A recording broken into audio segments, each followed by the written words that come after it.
Salut amis madrilènes, on part aujourd'hui pour une petite vidéo avant-match consacrée donc à l'affiche de la 26e journée de Liga. Ce soir, le Real Madrid va se déplacer chez son voisin du Rayo Vallecano avec l'objectif évidemment pour les merengues de prendre 3 points qui pourraient s'avérer être hyper précieux dans la course au titre, et puis aussi évidemment l'ambition toujours d'envoyer un petit message au FC Séville, de mettre encore un peu plus la pression sur les Andalous qui, on le rappelle, joueront demain face au Betis dans le derby sévillan. On va regarder, les amis, le groupe madrilène de Carlo Ancelotti. On va regarder les compositions d'équipe probables côté Real.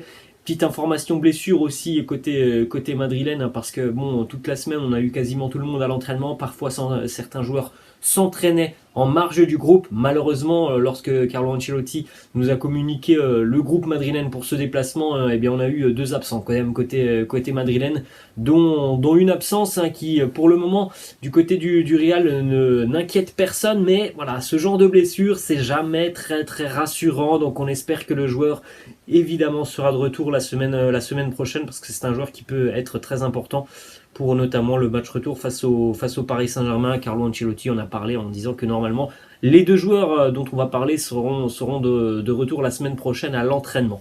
On va tout de même démarrer, les amis, avec les 2 des quotidiens madrilènes. Le quotidien Marca qui titre Opération en marche pour Marca.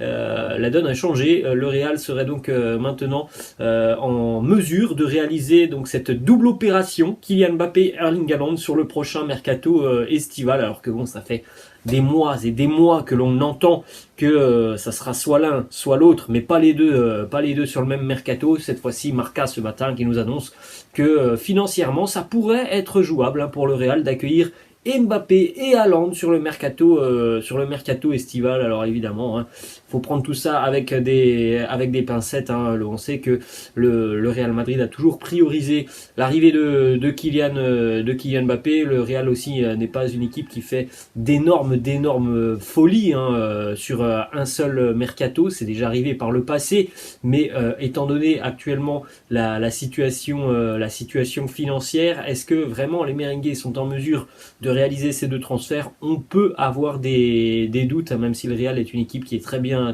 gérée. Réaliser 2 transferts sur le même mercato de cette envergure, voilà, on peut se poser des questions. Donc voilà la une quand même du quotidien Marca. En ce qui concerne le quotidien AS, Dos Tigres, ce soir, Radamel Falcao va affronter Karim Benzema. Peut-être que vous ne le saviez pas, mais Radamel Falcao, il est au Rayo Vallecano depuis le début de saison. Donc un gros duel de grands attaquants ce soir du côté de Vallecas. On a d'ailleurs une petite déclat de Radamel Falcao qui nous dit c'est une opportunité de jouer contre le Real après des résultats qui n'ont pas été positifs. Affronter Madrid, c'est très motivant. Nous avons beaucoup d'attentes concernant le match. On en a parlé dans la vidéo d'hier, les amis. Le Rayo Vallecano est en difficulté actuellement. On a l'impression quand même que c'est peut-être le bon moment pour jouer cette équipe du Rayo Vallecano. On a une équipe du Rayo en grande difficulté depuis le début d'année 2022. Alors c'est vrai que le Real n'est pas non plus bien depuis le début d'année 2022, surtout dans le contenu des matchs. Les résultats sont quand même plutôt positifs côté merengue en championnat.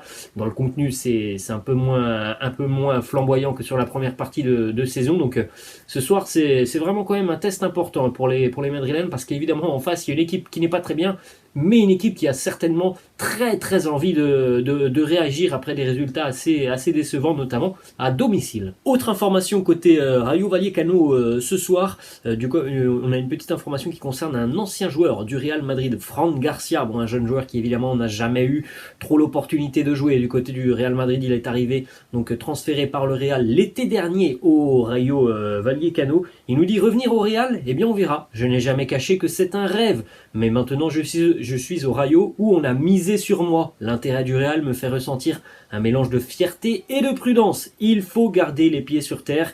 Le Real garde un œil attentif à la situation de Fran Garcia, alors que le joueur avait été prêté il y a 2 ans du côté du Rayo. Bien l'été dernier, il a été vendu définitivement au Rayo, mais le Real depuis quelques semaines suit attentivement ses performances.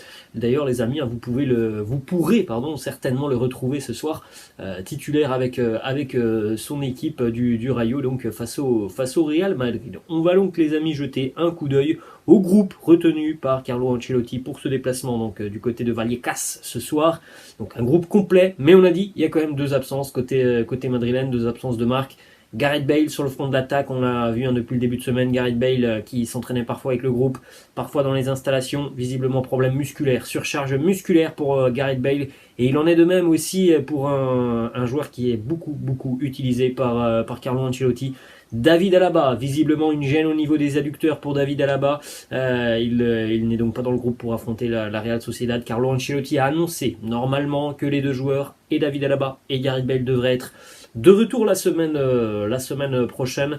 Du côté du Real, évidemment, on n'a pas souhaité prendre de risques avec David Alaba par rapport au match aussi face au Paris Saint-Germain qui approche. David Alaba, petite information quand même, c'est l'un des joueurs, le troisième joueur plus exactement, qui est le plus utilisé cette saison par Carlo Ancelotti. Plus de 3050 minutes jouées par David Alaba avec Ancelotti en 34 matchs. Donc évidemment, les organismes aussi commencent un petit peu certainement à fatiguer. On va jeter un coup d'œil donc les amis au compo l'équipe probable du côté du Real Madrid. Donc il faut évidemment pallier l'absence de David Alaba, et quasiment tout le monde se veut unanime. Ça sera Nacho qui va remplacer David Alaba ce soir. Donc voilà la compo. Évidemment Thibaut Courtois, Ferland Mendy, Nacho, Militao, Dani Carvajal côté droit. Au milieu de terrain, Kroos, Casemiro, Modric, Vinicius, Benzema, Asensio en attaque. Donc encore une fois très peu de changements du côté madrilène. On a quasiment tous les médias espagnols qui sont unanimes. On devrait avoir cette composition d'équipe côté madrilène. Après bon voilà, on n'est pas non plus à l'abri d'une surprise. Il y a 2-3 semaines à Villarreal, tout le monde annonçait une autre composition d'équipe, et puis donc lors de la communication de la compo d'équipe, on avait eu finalement Gareth Bale. Alors bon, ce sera pas Bale ce soir, mais on fait attention tout de même. On pourrait peut-être avoir, pourquoi pas, une petite surprise au milieu de terrain. Ensuite, on va continuer les amis avec quelques déclarations donc de Carlo Ancelotti par rapport donc à cette équipe du Rayo, par rapport au progrès du côté madrilène. Il nous dit: les entraînements de cette semaine nous ont permis de nous améliorer. J'espère que nous pourrons le montrer à Vallecas. Cette équipe du Rayo, c'est une équipe qui réalise une très bonne saison, surtout à domicile. Ça sera un match qui va nous exiger, qui va demander beaucoup de nous-mêmes. Mais ce qui est bien, c'est que nous sommes bien entraînés et que l'équipe est prête. Nous pouvons et nous devons jouer un beau match. Je suis très optimiste. Nous devons évaluer ce qu'il s'est passé sur les dernières semaines. Nous n'avons pas eu une très bonne période depuis la Supercoupe d'Espagne pour de nombreuses raisons, mais nous pouvons également dire que nous sommes mieux en ce moment. Nous avons laissé de bonnes sensations contre Alaves avec une bonne réaction et du jeu en seconde période. Les entraînements nous ont donc permis aussi de s'améliorer cette semaine. J'espère que donc on pourra le montrer cette semaine, ce soir face au Rayo Vallecano. Ensuite, d'autres déclarations, conférence de presse de Carlo Ancelotti qui nous dit: ce n'est pas un problème physique, nous travaillons très bien tactiquement et physiquement. On essaye de changer les choses actuellement, d'imprimer un pressing, de mettre beaucoup plus d'énergie dans nos matchs. Mes joueurs sont capables de le faire. Ensuite, autre déclaration sur évidemment l'importance de ce match face au Rayo Vallecano. Il nous dit: nous avons 2 matchs devant nous avant d'affronter le Paris Saint-Germain. Ça sera 2 finales. Sur ces 2 matchs, j'alignerai le meilleur 11 possible. Ensuite, on va continuer et terminer quasiment cette vidéo, les amis, sur ces petites déclarations. Ensuite, notamment, on l'a dit sur Gareth Bale et Alaba, il nous dit: ils ne joueront pas, ils souffrent tous deux d'une surcharge musculaire. Je suis optimiste pour la suite de la saison. Nous avons vraiment souffert sur le dernier mois, mais on est beaucoup mieux, maintenant. Voilà les amis, la fin de cette petite vidéo. J'espère que ça vous a plu. N'hésitez pas à me laisser en commentaire ce que vous pensez de la compo probable de Carlo Ancelotti. Est-ce que vous auriez aimé voir des changements? Et n'hésitez pas non plus à me laisser en commentaire votre petit prono pour ce match du côté de Vallecas ce soir. Voilà les amis, la fin de cette vidéo. Je vous laisse, je vous dis à la prochaine. Ciao!